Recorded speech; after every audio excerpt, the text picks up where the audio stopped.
Բարև ձեզ սիրելի ունկնդիրներ, եթերում անկաշկան զրույց հեղինակային հաղորդաշարի հերթական թողարկումն է։ Ես արագորեն դիմեմ մեր այն հարգելի բարեկամներին, One Talk ալիքի մեր հարգելի բարեկամներին, ովքեր հետևում են արդեն մեր թողարկումներին, բայց դեռ չեն հասցրել բաժանորդագրվել մեր ալիքին, խնդրելով նրանց ընդամենը սեղմել զանգակ կոճակը եւ բաժանորդագրվել One Talk YouTube-յան ալիքին։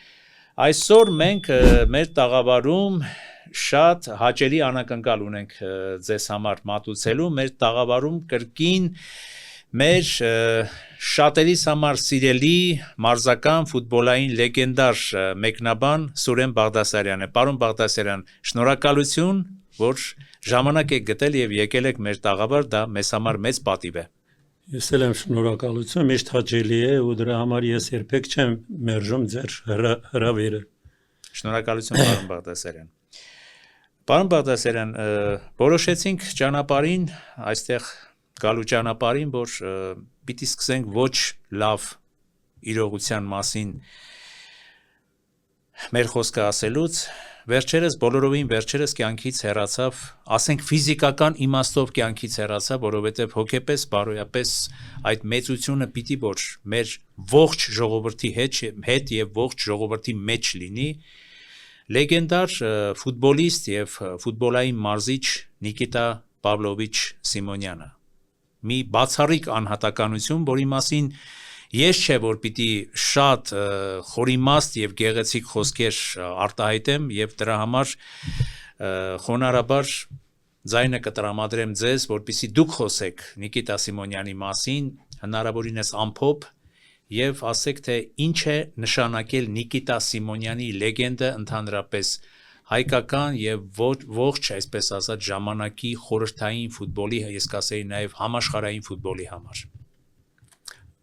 Աստծո նախախնամությամբ այնպես է ստացվել, մինչև Նիկիտա Պավլովիչի կյանքին հրաժեշտ տալը, մենք մեկ ամիս առաջ գնացել ենք նշելու իր ծննդյան 99-ամյակը։ Մեզ համար դա երջանիկ օրեր էին, ինչպես նախկին ժամանակներում, երբ ինքը ստանձնել էր Արարատի ղեկը։ Ես այն ժամանակ միայնակ էի հաղորդում, հետո այնպես էր ստացվել, որ ես կարողացել էի պայմանավորվել ռադիոհեռուստատեսության ղեկավարների հետ, որպեսզի Արարատի մասնակցությամբ արտագնա բոլոր խաղերից ռեպորտաժներ վարեմ, ասենք ես առիթ էի ունեցել, հնարավորություն էի ստացել, որ Արարատ 73-ի հետ գնամ ուղևորությունների։ Իսկ դա ինձ համար ամենաերջանիկ պահերից էր։ Եվ Նիկիտա Սիմոնյանի հետ պատկերացնում ենք ճանապարհ գնալ ու շփվել իրար հետ մոտիկից, աստվածատուր անձնավորություն էր, դժվար է բառերով նկարագրել։ Մարդ իրոք լեգենդ, նախ ինքը արտակարգ ֆուտբոլիստ է եղել, դե ես ասենք գրեթե մի սերունդ իրենից փոքր եմ, ես Ստեփանակերտ եմ ծնվել, իհարկե, բայց երբ արդեն հայկական դպրոց է հաճախում, հետագայում, որ արդեն 11-12 տարեկան էի, սովետսկի սպորտ է կարդում։ Մեր ժամանակ էլ ինֆորմացիա ուրիշ աղբյուր չկար, եւ սովետսկի սպորտից ես արդեն իմացա, որ ով է Նիկիտա Սիմոնյանը ու չեք պատկերացնում ինչ ոգևորություն, ինչ հպարտություն է ապրում, որի մասին ինչ բանով էին գրում։ Դա 50-ականների վերջերին էր, որ Նիկիտա Սիմոնյանը փայլատակում էր խորհրդային ֆուտբոլի ամենաարդյունավետ ռմբարկուն էր, գիտեք, Սպարտակի պատմության ընթացքում նույնպես գլխավոր ռմբարկու իր ռեկորդը կեղծեով Օլեգ Պրատասովը իհարկե գերազանցեց այն պայմանավորված խաղերի մանով, որովհետև վերջի դա ավելի ուշ էր 85 թվականին Դնեպրում էր խաղում, այդպես իր ռեկորդը գերազանցեցին, բայց հարցը դա չէ, ուրեմն Սիմոնյանի հետ մենք որ շփվում էինք, ես ուղղակի իրենից շատ բաներ սովորեցի, ես հետո որ մտածում էի, եկա այն եզրակացության, որ ճիշտ է Արարատը հասունացել էր չեմպիոնության համար, Արարատը ապացուցեց 71 թվականի իր ելույթներով, երբ դարձավ խորհրդային միության փոխչեմպիոն։ Իրոք ոսկե տղաներ էին հավաքվել, ես կասեի նույնիսկ ժամանակ 71-ին երևի Արարատ 73 տղաները 2 տարի ավելի երիտասարդ էին ու արտակարգ թիմ էր ձևավորվել, բայց չեմպիոն դառնալը այդել խոշոր կայսրության հեշտ չէր, որովհետև խորհրդային ֆուտբոլում նաև անարդարություններ կային, մանավանդ մրցաշրջանի վերջում պայմանավորվածություններ եւ այլը կամ մրցավարներով էին ճնշում, բայց Արարատը այնքան հզոր էր, որ կարողացավ միջև վերջ այն վերջի 8 խաղերին անընդմեջ հաղթանակներ է տարել ու կարողացել է չեմպիոնի կոչումը նվաճել։ Հետագայում երբ ես մտածում էի, այս ինչպես եղավ, որ այսպես ստացվեց, որովհետև գիտեք ինչ, մեր ազգը ես միշտ ասել եմ, որ ֆուտբոլը ազգի հայելին է եւ մեր ազգը նրանք ովքեր ասենք Արարատին օգնել են, Արարատի հետ կապ ունեին, կամ Արարատի հետ արտասահմանյան ուղևորության են գնացել, դրանք անվտանգության ծառայողներն էին, կենտկոմի աշխատակիցներն էին, սպորտ կոմիտեի արհմիության ղեկավարներն էին, ամեն մեկը ուզում էր իր այսպես բաժնեմասը ունենալ այդ փառքից եւ կասեի որ Սիմոնյանի գլխավոր առաքելությունը որն էր, որ ինքը չեմպիոն դարձավ։ Եթե Սիմոնյանը չկար, չեմպիոն չէր դառնա։ Իհարկե Արարատը հասունացել էր, Արարատը իր խաղով, Արարատի միակ մրցակիցը, որ ասենք Արարատի հետ այդպես հավասար խաղում էր Կիևի Դինամոն էր, որի կազմում ընդգրկված էին խորհրդային միության հավաքականի ֆուտբոլիստներ, ասենք կորիզներ խորհրդային ֆուտբոլի ու պատկերացրեք Արարատը խաղում էր խորհրդային միության հավաքականի դեմ ու այդպես Սիմոնյանի գլխավոր արժանիքը նա էր, որ կարողացավ իր մեծ հեղինակությամբ կողմնակի մարդկանց հեռու պահել Արարատից, թե չէ գալիս էին հանդերձարան էին լցվում, շատ հարցերի էին միջամտում, բոլոր դեպքերում եւ այդ Սիմոնյանը իր հեղինակությամբ ասեմ, որ ինքը ձայն չէր բարձրացնում ինքը բացառիկ այն իմաստով դե ես 50 տարուց ավելի 55 տարի ֆուտբոլի մեջ եմ շատ մարզիչների հետ եմ շփվել ինքը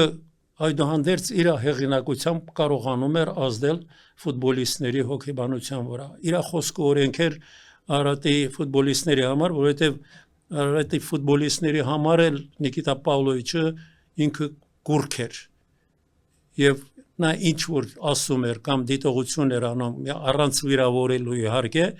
ու բոլորի համար օրենք էր ու այդպես թիմում շատ առողջ մթնոլորտ էր կողմնակի մարդկանց հեռու էր պահում ու այդպես այդ տարի թիմը համախմբվեց եւ Սիմոնյանի գլխավորությամբ այդ փառահեղ հաջողությանը հասան որը ես գտնում եմ մեր ժողովրդի պատմության մեջ այն բացառիկ հաղթանակներից որ միջև այսօր մնացել է եւ կմնա որպես հաղթանակ Այո, ես համաձայն եմ ձեզ հետ լիովին կիսում եմ ազգային զարթոնքեր իրոք ես հիշում եմ նաեւ ազգային հպարտություններ, մեծագույն ազգային հպարտություններ, ազգային ինքնագիտակցության մի բացառիկ վերելք, չէ։ Այո։ Եվ ուղղակի դուք շատ խորխորատների մասին եք ինձ պատմել, շատ պատմություններ, շատ իրողությունների մասին եք ինձ տեղեկացրել թե ինչու այնպես եղավ, որ հետագայում Նիկիտա Սիմոնյանը հեռացավ, ցավալի իրողություններ, որից մոտավորապես 10 տարի անց կրկին Նիկիտա Սիմոնյանը եկավ Արարատը գլխավորելու որպես մարզիչ, բայց դարձյալ էլի երկար չտևեց նրա այսպես մարզչական կարիերան Արարատում ցավոք սրտի եւ կային շատ ցավալի, շատ նեգատիվ հանգամանքներ, որոնց մասին դուք համարձակորեն բարձրաձայնել եք եւ նաեւ պատմել եք ինձ այդ իրողությունների մասին, սակայն դրա մասին կարելի է մի առանձին անգամ հանդիպել ձեզ հետ զրուցել եւ ասեմ դա մի քիչ հիմա լրիվ այլ է ես լավ գիտեմ դե որ նաեւ աշխարհն է մանեկել այո լեգենդար այն ֆուտբոլիստները, այն մարզիկները, ովքեր որ ավարտում են իրենց ելույթները, հետո գիրք են գրում, ասենք իրենք չեն գրում, իրենք իրենց հուշերը ասում են, վարձում են ինչ որ հայտնի գրողների եւ իրենց մտքերը թղթին են հանձնում, գրքին են հանձնում եւ դրանք բեսթսելերներ են դառնում եւ իրենք հիմնականում ինչեր են տալիս մարդուն հետաքրքրող բաներ, ասենք կոնֆլիկտային իրավիճակներ արճակատումներ, ասենք մարզիչների հետ հակադրություններ, կամ ասենք կոշիկած շպրտել մարզիչի վրա այսպիսի պատմություններ ես այնքան բաներ են եղել եթե դրան այդ ամեն ինչին պատմել եմ նաև գրքում եմ գրել նաև մեր թերթում եմ գրել որոշ բաներ բայց ձգտել եմ չափը չանցնել որովհետև ցավոք սրտի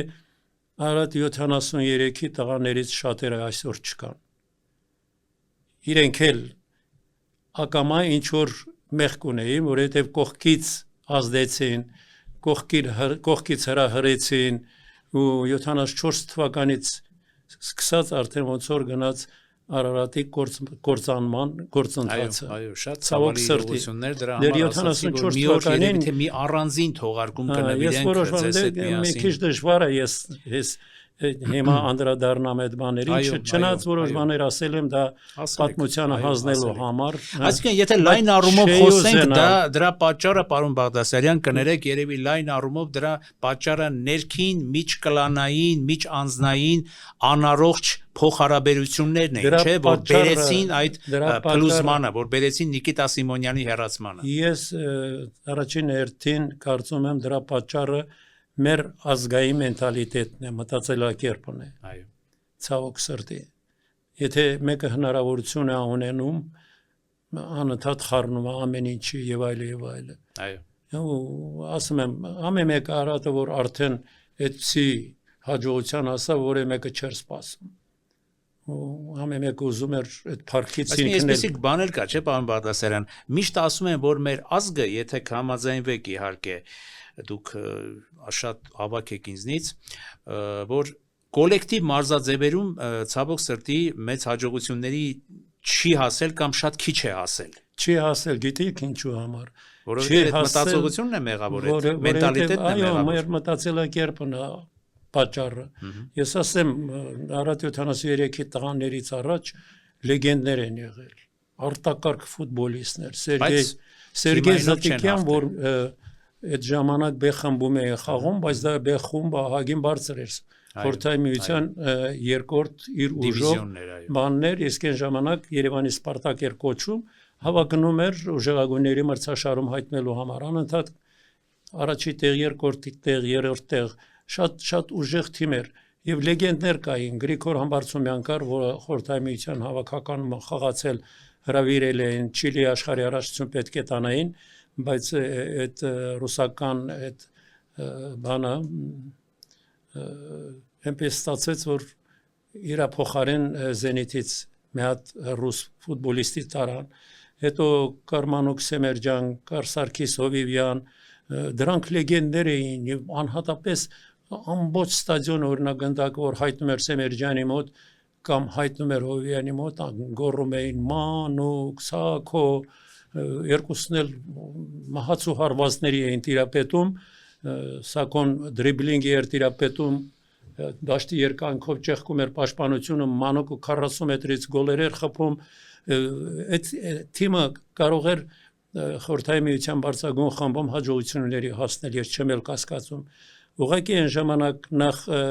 երևի մարզիչները այն մակարդակի չէին կարգապահությունը այն չէր ֆուտբոլիստները կարգապահությունը հեռու էր իսկ երբ եկավ Ֆալյանը եկավ Պանամարիովը երկուսն էլ շատ խիստ մարզիչներ էին ոնց որ ֆուտբոլիստները Զանազանյանն էլ էր ասում մեր բախտը բերել է որ մարզիչները նույնիսկ հերթականությունը ճիշտ էր որ թիմը եկավ չեմպիոն դարձավ ամեն մեկը իր ասենք նպաստն է բերել այդ հաջողությանը այո պարոն Բաղդասարյան այս թեմայի շուրջ ես ձեզ խոստանում եմ մի առանձին թողարկում որի մասին խոսենք թե մինչ 70-ականների Արարատի եւ ընդհանրապես հայկական ֆուտբոլում եղած իրողությունների համար որովհետեւ բացառիկ քաջատեղյակ մարդկանցից եք այդ առումով բացառիկ որ կարելի ասել մեր ֆուտբոլի տարեգիրն եք փառքասու կենթանի ողջ մնացած տարեգիրն եք Այսօր եկեք հիմա անդրադառնանք մեր այսօրեական ցավերին, նաև խոսենք մեր հաղորդման կարելի ասել հարաբերական իմաստով երկրորդ փուլում։ Ինչու է մեր հավաքականը այսպիսի ողբերգական վիճակում դեռևս եւ այն հույսը, որ կարծես թե արտնացավ որոշ ֆուտբոլասերների մեր մեջ, այդ թվում նաև իմ մեջ Եղիշե Մելիքյանի հավաքական գալով, կարծես թե ոմանց համար փլատակվեց, փլուզվեց, չնայած ես մինչ օրս Եղիշե Մելիքյանի մասին վատ կարծիք չունեմ, լավ կարծիք ունեմ, բայց ցավոք սրտի վերջին պարտությունները, վերջին անհաջողությունները ուղղակի մի տեսակ տխուր մտորումների առիթ տվեցին։ Ինչ եք կարծում։ Եղիշե Մելիքյանը ինքը միայնակ կարող է հավաքականը թեկուզև այս անհաջողություններն էլ մոռանանք, ես այդպես եմ պատրաստ տրամադրվել, հավատալով Եղիշեի հնարավոր, չգիտեմ, վաղը կարող է եւ այդ հավատը չլինել իմ մեջ, բայց մինչ օրս դեռ պահպանել եմ այդ հավատը Եղիշեի անձի նկատմամբ, որպես մարզիչ, որպես լավ ֆուտբոլային մասնագետ։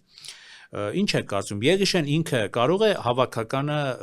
ոտքի հանել եւ հասցնել բավականին լուրջ հաջողությունների, թե ոչ։ Եվ ինչպիսի մթնոլորտ է այսօր ֆեդերացիայում եւ ընդհանրապես։ Հետաքրքիր եւ կարեւոր հարց է։ Եղիշի առավելությունը նա է, որ ինքը ֆուտբոլիստներից կարողանում է առավելագույնը քավել։ Ինքը պահանջկոտ է։ Ինքը նաեւ երբեմն հավասարակշռությունից դուրս է գալիս։ Եղիշի ղեկավարությամբ որևէ ֆուտբոլիստ չի կարող գլուխ պահել։ Այդպիսի մարզիչները առանձնահատուկ են, բայց հարցը նա է, որ Եղիշի ինչ էլ որ անի, կարող է մեկ խաղ հավաքականը լավ խաղա, երկու խաղ լավ խաղա, բայց հիմա ժամանակակից ֆուտբոլը գնում է ատլետիզմի զարգացմամբ։ Ես մի օրինակ բերեմ, ես թվում է դուք կհամոզվեք։ Այս շրջափուլը, որ ավարտվեց, մեր խմբում Իռլանդիաներ չէ, որը մենք Երևանում հաղթեցինք։ Բայց Իռլանդիան առաջին խաղաշրջանում պարտվեց ոչ միայն մեզ, պարտվեց նաև Պորտուգալիային, պարտվեց նաև Հունգարիային, իսկ երկրորդ խաղաշրջանում բոլոր 3 մրցակիցներին հաղթեց եւ գրավեց երկրորդ տեղը։ Դա ինչու՞, որովհետեւ հիմա ատլետիզմը շատ կարևոր է։ Դու կարող ես լավ տեխնիկա ունենաս։ Մեր հավաքականում կան իհարկե բարձրակարգ ֆուտբոլիստներ, որոնք լավ տեխնիկա ունեն, անհատական վարպետություն ունեն, բայց ժամանակակից ֆուտբոլը նաև ուրիշ հատկանիշներ է պահանջում, ֆիզիկական լավ պատրաստվածություն է պահանջում եւ առաջին հերթին ատլետիզմ։ Ցավոք սրտի այսօր մեր հավաքականը հատկապես ատլետիկ տվյալներով, դա բնատուր տվյալներն են։ Իռլանդացիները, եթե ուշադրություն եք դարձրել, համարյա 1.92 մետրանոց են, մեր հավաքականում մեծևի ֆուտբոլիստ գրեթե չկա։ Եվ նրանք ստանդարտ դիրքերից հանգիստ անկյունայիններն, տուգանային հարվածներն, խաղի ընթացքում մի հատ ձևի գոլ խփեն ու կարող են պաշտպանվել ու հաղթել։ Եվ Իռլանդիան նաև սադրանքների գնաց։ Եվ այդ սադրանքները ոչ միայն մեր դեմ էր, այդ սադրանքները, որ Տիգրան Բարսեղյանի հետ, որ հավասարակշռությունից դուրս եկավ ու գլխով խփեց մրցակցի խաղացողին, կախվել էր, գրկել էր, ասենքն նորմալ ֆուտբոլ չէր գնում, նա սամբոյի նման ինչ-որ մի մարզաձև էր, եւ նույնը իրենք հունգարացիների հետ արեցին, էլի սադրանքի գնացին, նույնը արեցին Պորտուգալիայի հետ խաղում, պատկերացրեք, իսկ Պորտուգալիան գիտեք ինչքան ուժեղ թիմ է, շատ ուժեղ թիմ է, այս նոր սերունդը, ընդ որում ասենք չնայած այդ ժամանակ Ռոնալդոն չկար, բայց նշանակություն չուներ։ Ու դից ասենք Իռլանդիան հաղթեց։ Այսօր մեր հավաքականը խորքային կազմ չունի, այդ մեկ անհրաժեշտ կադրեր չունի։ Իհարկե առանձին լավ ֆուտբոլիստներ ունենք, բայց դա բավարար չի, որպեսզի մենք միջազգային ասպարեզում լուրջ հաջողություններ գրանցենք։ Գլխավոր պատճառները դա են։ Թե չէ հավաքականը կարող է մեկ հաղթանակ տանի, բայց ոնց որ այս շրջափուլում էր հավաքականը անցկացրել է ընդհանուր 10 խաղ, մեկ ոչ ոքի մեկ հաղթանակ տարել 8 պարտություն է կրել։ Այդ 8 պարտությունից 5-ը խոշոր հաշիվներով։ Դա պատահական չէ, հետո նաև մարոյհոգեբանական եւ կամային հատկանիշները մեծ նշանակություն ունեն։ Այս նոր սերունդը մեր հավաքականի նոր տղաները, եթե խաղը այնպես չի գնում ու արագ գոլ են բաց թողնում, մենակ հավաքականը չի, եվրոպական ասպարեզում նաև ասենք ակումբային մրցաշարերում մեր նաև մյուս թիմերը, նույնիսկ Նոան Չելսի հետ երևի հիշում եք, գրեթե առանց պարտության պարտվեց 8-0 էր, ինչքան գիտեմ, եթե չեմ սխալվում։ Նույնը այստեղ ուրեմն ասեմ, որ 19 թվականից ֆեդերացիայի ղեկավարների ժամանակ հավաքականը 13 խոշոր հաշվով պարտություն ա կրել։ Իսկ այս շրջափուլում ես ասեցի 10-ից 8 պարտություն 5 խոշոր հաշիվներով գնդակների տարբերությունը պատկերացնում եք ինչքան է 4 խփած 28 բաց թողած գոլ սա պատահականություն է ես պատահականություն չեմ համարում ասենքը գալիս է մեկ խաղին միջինը 7 գոլ ենք բաց թողել այո չէ 28 բաժանած 4-ի 4 խաղի գալիս է 7 գոլ չէ այո 7 գոլ ենք բաց թողել ինչի մասին է խոսքը ինչքան էլ Երեշե Մելիքյանը լավ է լինի լավ մարզիչ լինի ինքը չի մտնի խաղադաշտ իրենց փոխարեն խաղա կարող է Երեշե Մելիքյանը ասել Մեղավորությունը տեսնում եք Երեշե Մելիքյանի բոլոր դեպքերում այդ ամենը ես չեմ կարող իրեն ես չեմ կարող այս վիճակի համար ինչ մեղավորություններ կարող եք թիրախային մատնանշել մեր մեր ունկնդիրների համար որ նրանք որպես մասնագետի կողմից արվող դիտարկումներ շատ ավելի առարկայական ինչն է պատճառը վերջիվերջո Երեշե Մելիքյանը չկարողացավ միգուցե այս ժամանակահատվածում կարող է ինչ-որ մի բան անել չարես կամ Այս ֆեդերացիայի երկու ղեկավարներն էլ հիմա ձևը գտել են մեղքի իրենց վրա են վերցնում երկուսն էլ այս վերջերս հարցազրույցներ են տվել ընդ որում Մելիք Բեկյանը խուսափում էր հարցազրույցներ տալուց Նիկողոսյանն էլ հարցազրույց էր տվել որ մեր մեղք ունենք մեկը մյուսը հենց հարցը գալիս է որ ասում են ինչու չեք հրաժարական տալիս Նիկողոսյանն էլ դե շատ մեծ վարպետություն է ձեռք բերել այնպեսի ստեր է ասում, որ փոթորիկ է բարձրանում ու այդ փոթորիկից այդ քամուց կարելի է էլեկտրոկայան կառուցել ուղղակի ես ապշում եմ էլի այդ ձևի մարդիկ ոնց են պատահական մարդիկ են երկուսն էլ պատահական հայտնել են ֆեդերացիայի ղեկին եւ այս քանձախողումներից հետո իրենք չեն ուզում հրաժարական տալ Այս վերջերս մեր 3 երիտասարդ մեկնաբաններ հարցազրույց արեցին Նիկողոսյանի հետ եւ ես կուզենայի գովեստի խոսքեր ասել այդ մեկնաբանների հասցեին համարձակ կարողացան բոլոր մեղքերը այսպես ջրի երես հանել եւ այդ մեղադրանքները ներկայացնել բայց քանի որ Նիկողոսյանը ինքը աշխատել է դեղի մամուլում իր պիտակավորումներն էր տալիս, բոլորին մեղադրում էր, հայոյում էր, օրինակ ասում էր Սողոմոնյանին ասում էր այդ Սուրբ Մարդուն, որին ես շատ լավ եմ ճանաչում, նույնպես Սիմոնյանի պես ազնվորություն, մեծ հայրենասեր եւ մեծ բարերար, ասում էր պաթոլոգիկ ստախոս։ Այնպիսի պիտակավորումներ էր տալիս, ես հիմա ասեմ իր այդ հարցազրույցների բանը, մարազմատիկ Մարդուն բնութագրում է, դագաղից դուրս եկած, հին ու նոր մեռելներ, մեռելացին, լրտես, ուրիշ երկրի ագենտ, ստահակ, Էլի Ռուսաստանը նկատի տարբեր տրամաչափի շներ հաչում են մեզ վրա,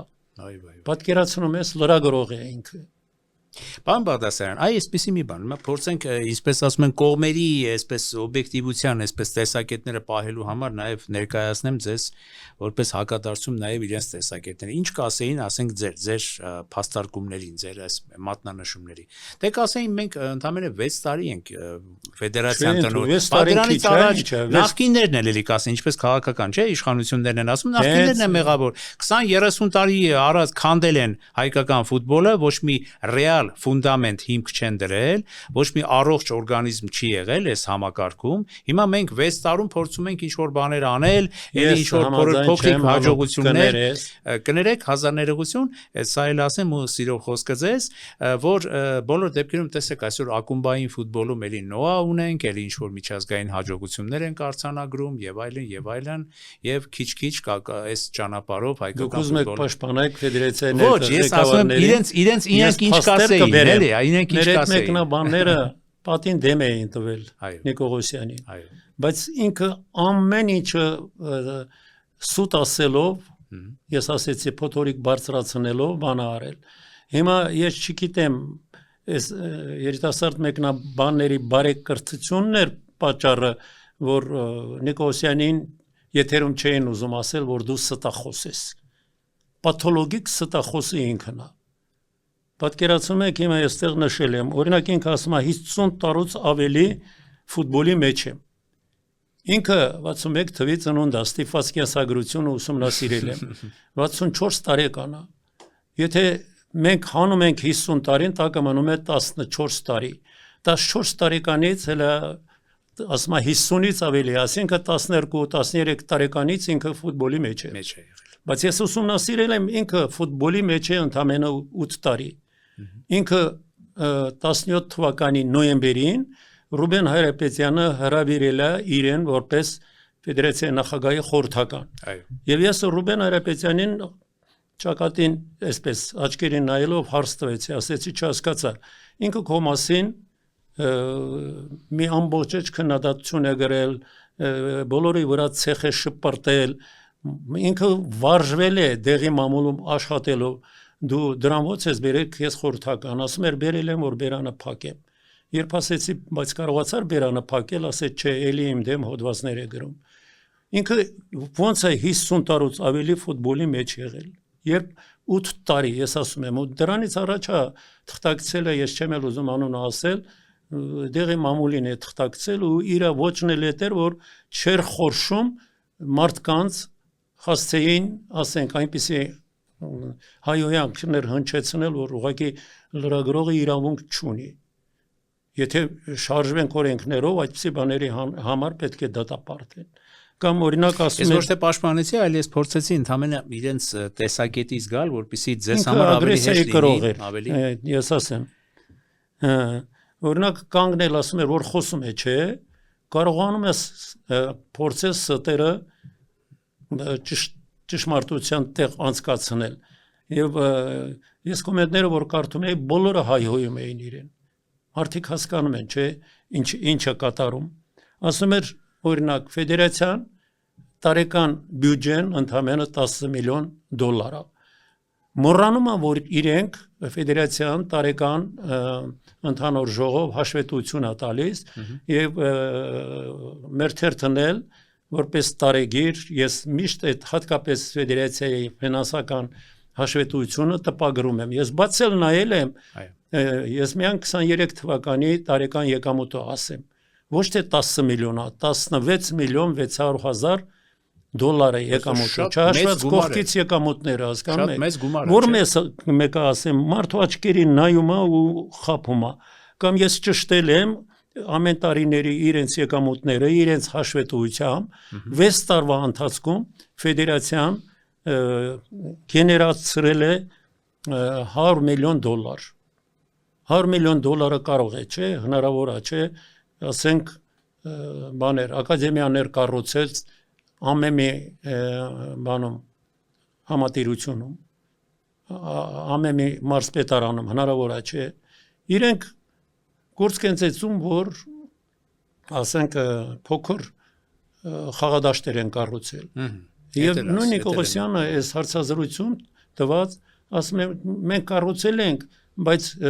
այդ բաները խաղադաշտերը քանդել են, գողություն են արել, բանը համատիրության ղեկավարը տարել է իր հոր գերեզմանը, այդ կանաչը տարել է, որ կարգավորի հոր գերեզմանը, բայց եթե դաշտերը կառուցում եք, ասեք դրանք սպասարկող չկա, այդ դաշտերը ինչի կարող են ծառայել։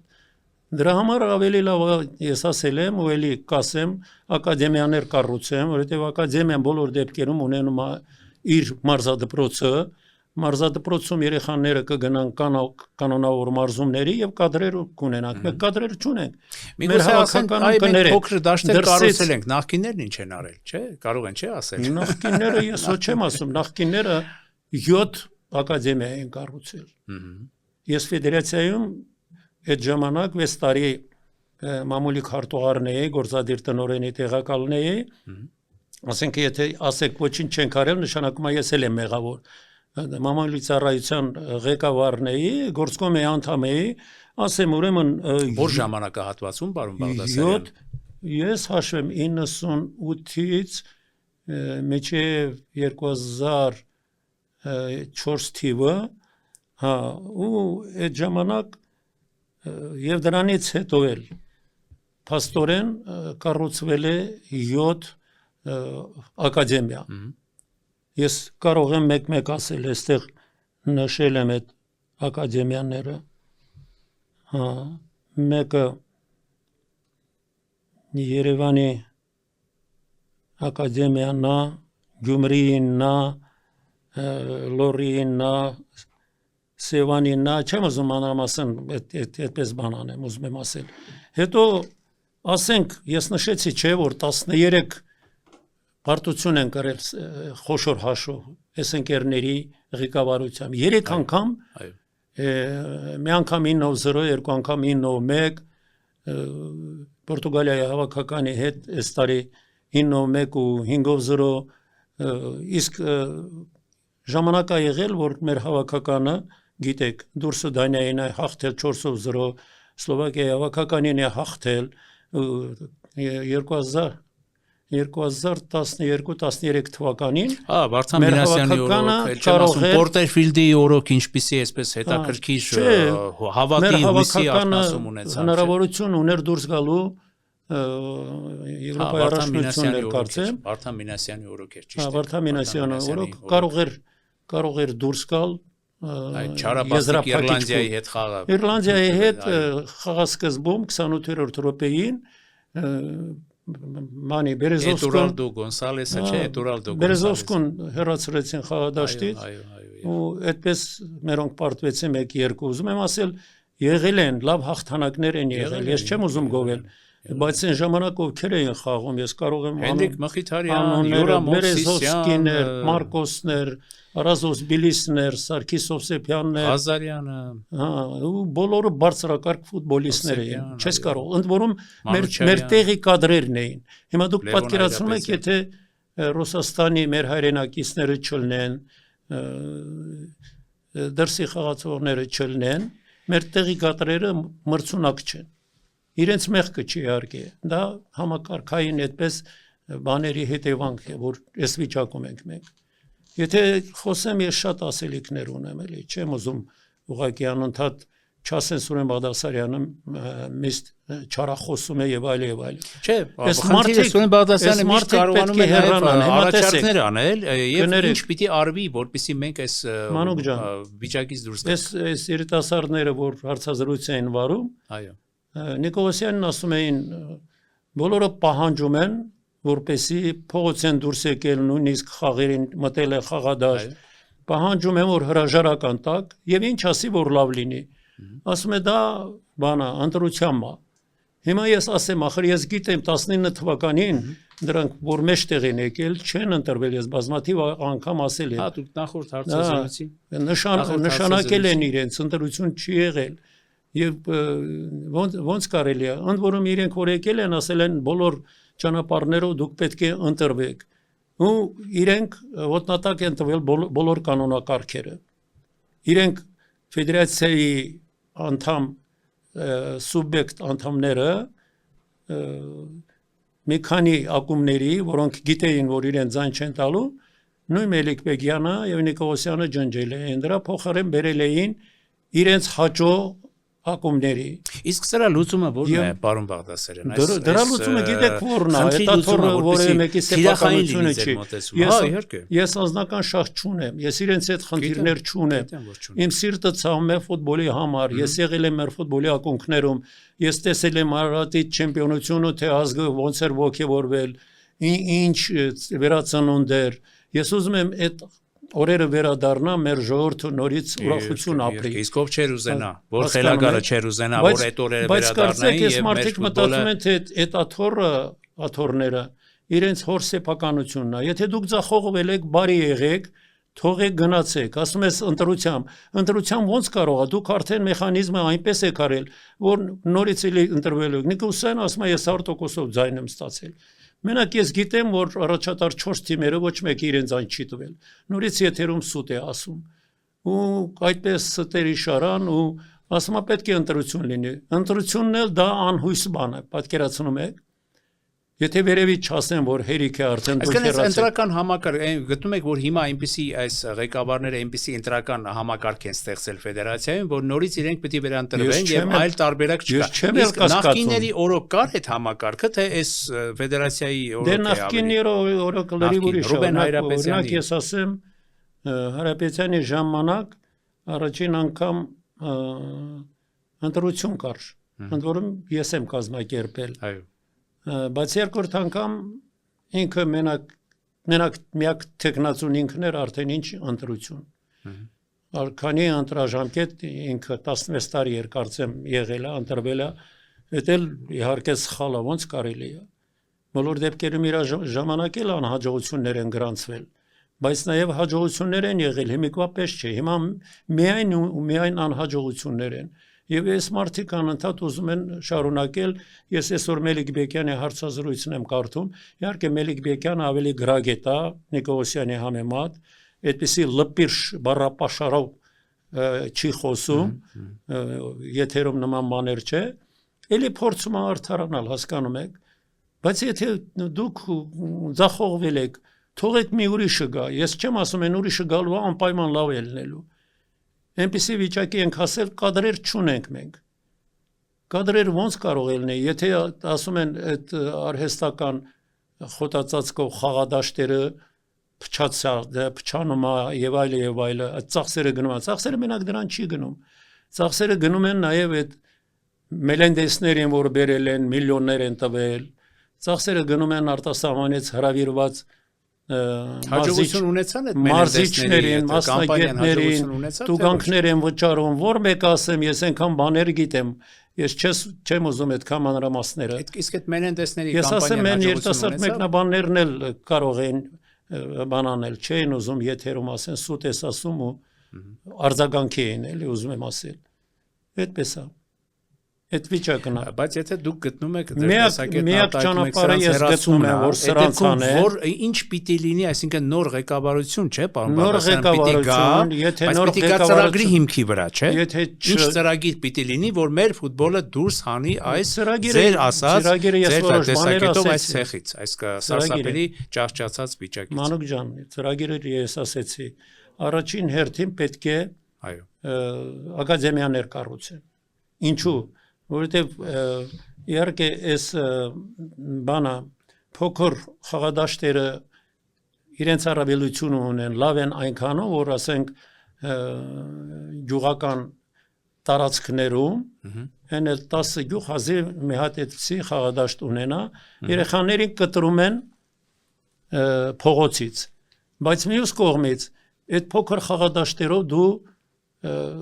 պրոֆեսիոնալ կադրեր չես կարող պատրաստել, այսինքն ուժեղ հավաքական չես կարող ունենալ։ Իսկ ամեն ինչը պայմանավորված է ուժեղ հավաքականով։ Սրանք ասում են, ինչի են մեզ գնահատում հավաքականի ելույթներով։ Բայց հավաքականը եթե հաջողությունների հասնի, այն ոգևորությունը ոնց որ Վրաստանում է, դա մեծապես անդրադառնում է նրան, որ եւ ղեկավարությունն է բարի դառնում, եւ պետությունն է սկսում օգնել, եւ ժողովուրդն է վերել կապրում, եւ ծնողները իրենց երեխաներին տանում են, որ ֆուտբոլ պարապեն, ոնց որ Պետրոսյանը, որ աշխարհի չեմպիոն դարձավ, բոլորը սկսեցին իրենց երեխաներին շախմատի խմբակներ տալ։ Եվ մի քանի կետեր, եթե ճանապարհները շատ են, ես ասում դրանով փորձենք ամփոփել այդ ճանապարհները, մի քանի մեր ունկնդիրների համար դուք որպես բացառիկ ֆուտբոլային այսպես մասնակից ձեր տեսակետով, էլի եթե մի քանի կետերով ավելի թիրախային շարա, ակադեմիաներին հասկացանք, դա ձեր տեսակետն է, ուրիշ ինչ պիտի արվի, որ մենք ունենանք հզոր հավաքական, մենք ունենանք հզոր ֆուտբոլային առաջնություն, բազիս պիտի լինի, մենք շատը քննադատում ենք, որ առաջնությունը մի կապի հավաքականի հետ, առաջնությունը առանձին սուբյեկտ է, ամեն ակումբ մի ներդրողի թիմ է, հիմա նոան եկել է, իր ներդնողը ֆուտբոլի մեծ խենթ է եւ հնարավորություններ ունի բարձրակարգ ֆուտբոլիստներ է բերել եւ նոան արդեն պատմություն է գրել են իմաստով, որ արդեն անցումային play-off փուլ է դուրս եկել ու կարող ավելին հեռու գնա, չէ, ֆեդերացիան Փյունիկն էլ նույնն է, Փյունիկն է Սողոմոնյանն է այդ ներդրումները արել, ով արել։ Սողոմոնյանը այն մարդն է, որ Արարատ 73-ի մասին ֆիլմ է հանել, Խորեն Հովանիսյանի 60-ամյակն է կազմակերպել, Սիմոնյանի 75-ամյակը, Արարատ 73-ի համար ֆիլմ է հանել եւ բազմաթիվ բաներ մեր 5 մարշալների համար բանա հովանավոր է կանգնել ֆիլմեր նկարահանել այդ մարդուն հայհոյում ասում է պաթոլոգիկ բանա ստախոսա դու ոչ մի բան չես արել այս ֆուտբոլի համար այդ մարդ ամեն ինչ արել է դու ոնց ես հետևներից են ընկել ու դրանք այնքան մարդիկ թողեցին հեռացան քանի ներդրողներ օրինակ մենակ կարող եմ օրինակ բերել ոչ միայն Արթուր Սողոմոնյանին Տիգրան Հակոբյան կար ֆուտբոլի խենթ որը Դիլիջանի իմպուլսի սեփականատերներ Դիլիջանը մահագին ներդրումներ արեցին հետո դարձավ Սևանի սեփականատերը ու Սևանն էլ սկսեց ոտքի կանգնելը սրա հետևից ընկան գիտես ինչի համար որ իմացան ուզում է ֆեդերացիայի նախագահ դառնալ եւ ինչ որ մրցավարի հայհոյել էր դրա համար կարող են պատժել 5 խաղով զրկելով 10 խաղով զրկելով ցմահ զրկել են ֆուտբոլից ես փաստեր եմ ասում եւ Տիգրան Հակոբյանը որի հետ ես շատ մտերիմ էի գնացել է ներդրումներ կատարում վրացական ֆուտբոլում դուք կարող եք պատկերացնել որ վրացեն գա հայկական ֆուտբոլում ներդրում կատարել իհարկե ոչ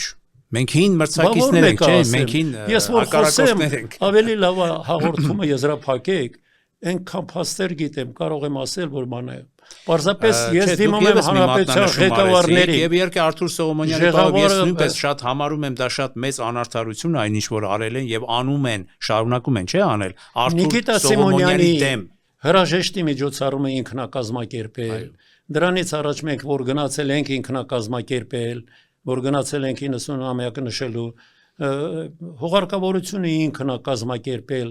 հրաժեշտի միջոցառումը նույնպես ինքնակազմակերպել որ մեկը ասեմ ես այդ մեկի բարեգործությունը ասեմ ասում ինչ արել մի կոպեկի բան չի արել ուրիշ երկրի լրտեսա պատկերացնում եք ոնց է բնութագրում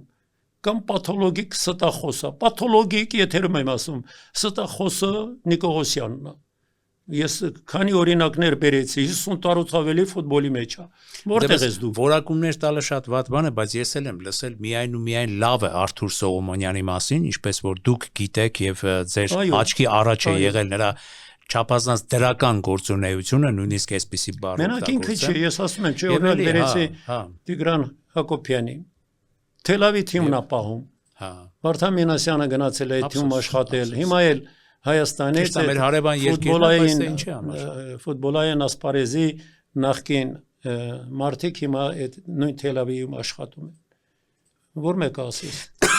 ակումբային ասինքն բան արեցիք անջատեցինք իսկ ուրիշ ինչ մատնանշումներ ես ուզում եմ դիմել հանրապետության ղեկավարներին ֆուտբոլասերները մեղք են ժողովուրդը մեղք է այո արդեն չափը անցել են հասկանում եք իրենք այնպիսի պատճառաբանություններ են բերում Նիկողոսյան ասում է միևնույն է ով էլ գա էսա լինելու դե որ այդպես է բա դու ինչի ես աշխատում ինչու ես հսկայական գումարներ ստանում այդ դրա համար ուզում եմ որ դուք նաև եթե էլի բան ունեք ասելու շարունակեք այ ասեցիք ակադեմիաների կառուցում այ ասեցիք որ պիտի բարոյի հոգեբանական մթնոլորտը ընտրական համակարգը չէ ֆուտբոլային ֆուտբոլի ֆեդերացիայում պիտի փոխվի որպեսզի ըստ ձեզ ձեր տեսակետներն այսպես մեկնաբանում մոնոպոլիաներ Շիրակի հետևից են անկել չէ ահա Շիրակի սեփականատերը Արման Սահակյանը այո արդեն ինչքան գիտեմ 30 տարի է Շիրակը պահում է եթե ինքը չլներ Շիրակն էլ գոյություն չեր ունենա միակ մարզային թիմն է որ բանա ասենք Լորին պրոֆեսիոնալ ֆուտբոլ չունի Լորի սեփականատերն էլ հեռացավ որ մեկը ասեմ կանգնում լկտիորեն Նիկողոսյանը հայտարարում է այդ որ ասում է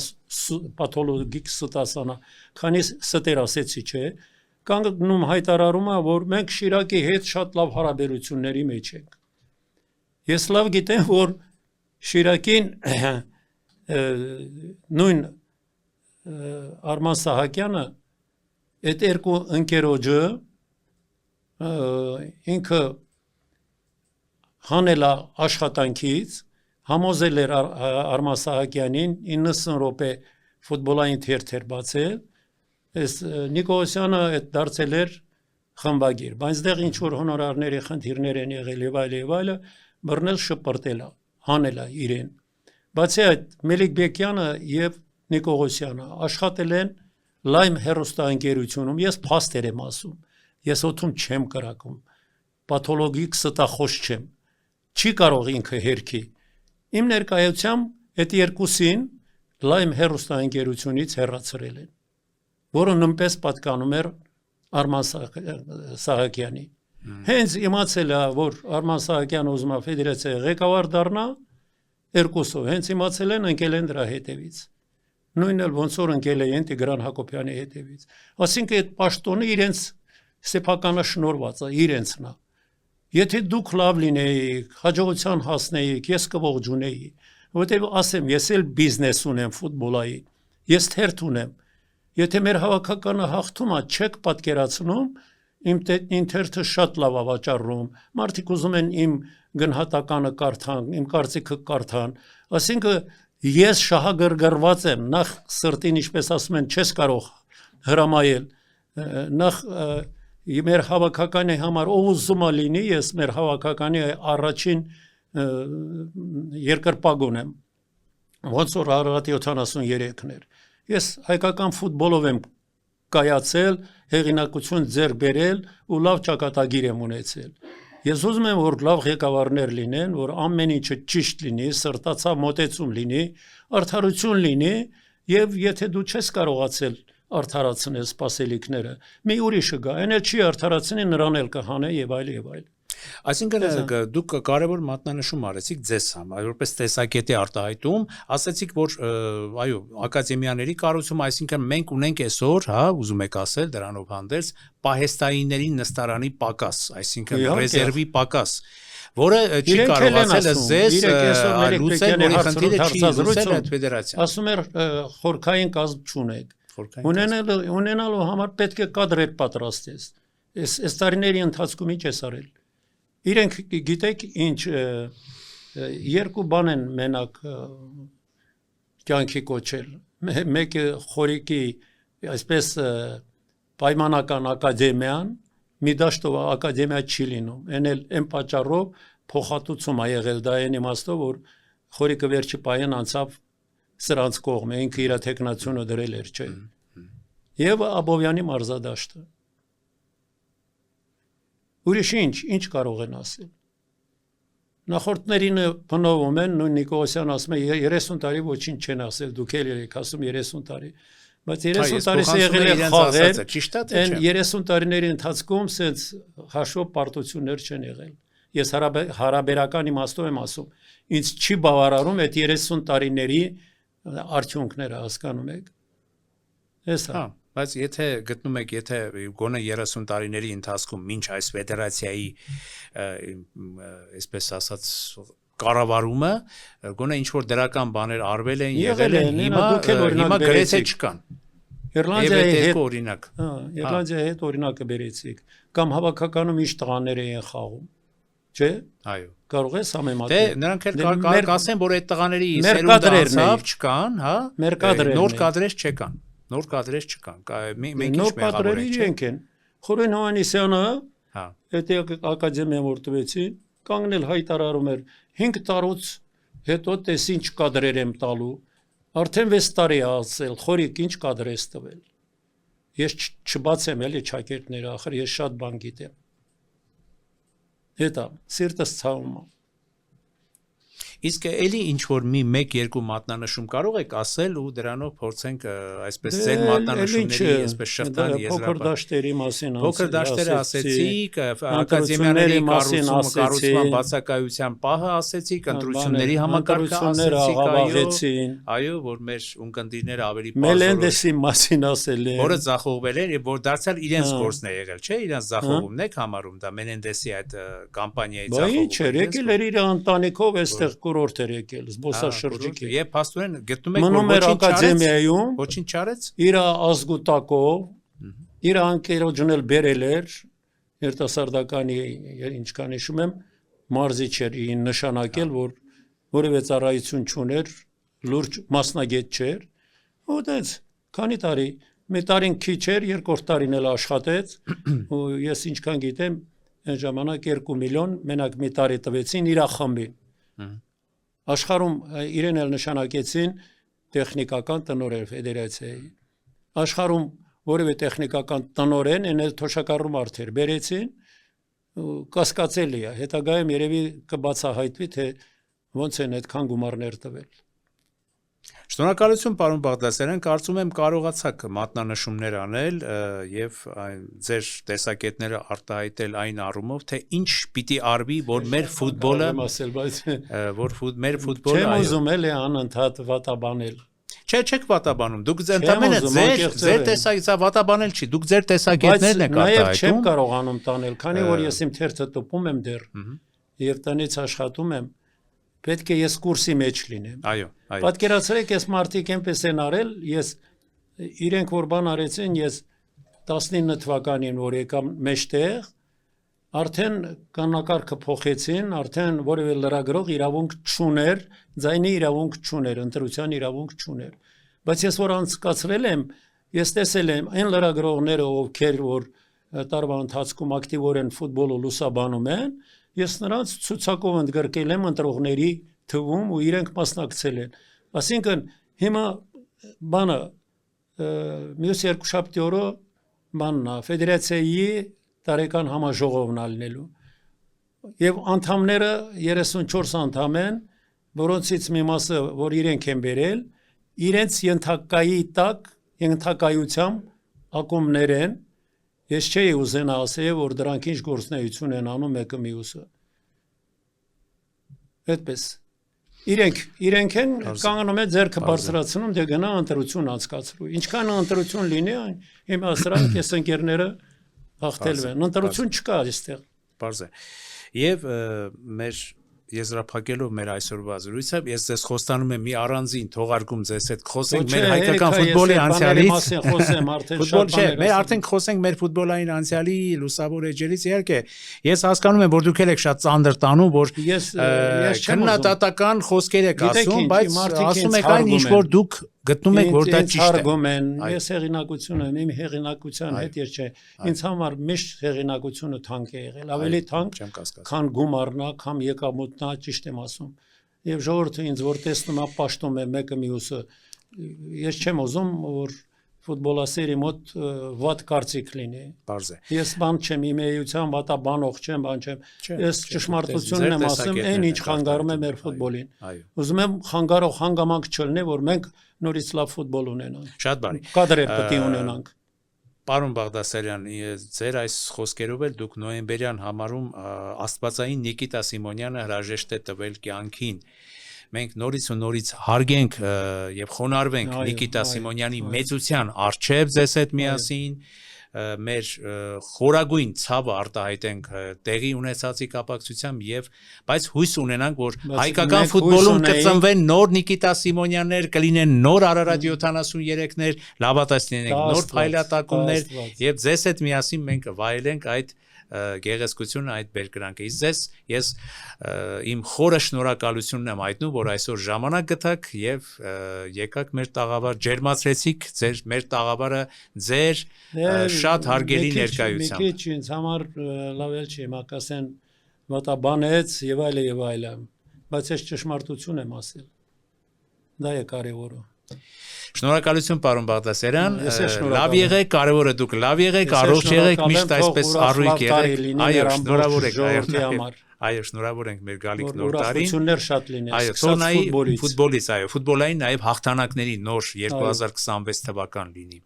Շնորհակալություն պարոն Բաղդասարյան։ Եթերում անկաշկան զրույց հեղինակային հաղորդաշարի հերթական թողարկումներ, մեր տաղավարում էր մեր զրուցակիցն էր լեգենդար ֆուտբոլային մարզական մեկնաբան Սուրեն Բաղդասարյանը։ Ես արագորեն դիմեմ մեր այն սիրելի ունկնդիրներին, ովքեր արդեն հետևում են մեր թողարկումներին, մեր ալիքի թողարկումներին, բայց դեռ չեն հասցրել բաժանորդագրվել, խնդրելով նրանց ընդհանրապես սեղմել զանգակ կոճակը եւ բաժանորդագրվել One Talk YouTube-յան ալիքին։ Այսօր այսքանը բարեկամներ, կհանդիպենք։